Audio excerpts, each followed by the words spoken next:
আসসালামু আলাইকুম শাইখ। ওয়ালাইকুম আসসালাম রহমতুল্লাহ বরকাত। জি শাইখ, আমি জি, বলছিলাম ঢাকা বাংলাদেশ থেকে। বললেন।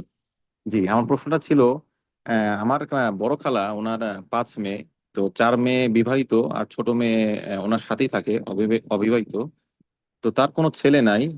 আমার খালু মারা গিয়েছে অনেক বছর আগে। খালার কোনো ইনকাম সোর্স নাই। তো খালু যে কিছু টাকা রেখে গিয়েছিল ব্যাংকে, ইসলামিক ব্যাংকে। তো ওইটা ফিক্সড ডিপোজিট করে উনি রাখছিলেন। তো ওইখান থেকে যে মুনাফাটা আসে, খালা ওইটা দিয়ে সংসার খরচ মেনটেন করে আর কি। তো এখন হুম। তার কোনো সেভিংস হয় না। তো এখন এই টাকাটার কি কোনো জাকাত দিতে হবে কিনা, এটাই মানে প্রশ্ন ছিল। টাকা যদি নেশাবে পৌঁছে থাকে তাহলে জি। জাকাত দিতে হবে। আর টাকা লাখখানেক তো আছে কমপক্ষে, নিশ্চয়ই। জি, বেশি আছে। 8 লাখ, 8 লাখ, 9 লাখ এরকম আর কি। না, না, তাহলে জাকাত ফরজ, জাকাত দিয়ে যেতে হবে। জাকাত দেবেন, আল্লাহ বরকত, জাকাত দিলে বরকত হয়। জাকাত মানে বৃদ্ধি পাওয়া, জাকাত মানে পবিত্রতা, বুঝছেন না?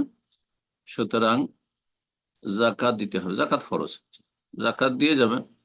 কিছুটা বাহ্যিক কমবে, কিন্তু অন্য অন্য দিক থেকে বরকত যেটা দেখা যায় না, বরকতের বিষয়টি অনেক সময় অদৃশ্য, আনসিন থাকে, দেখা যায় না, পরে উপলব্ধি করে মানুষ।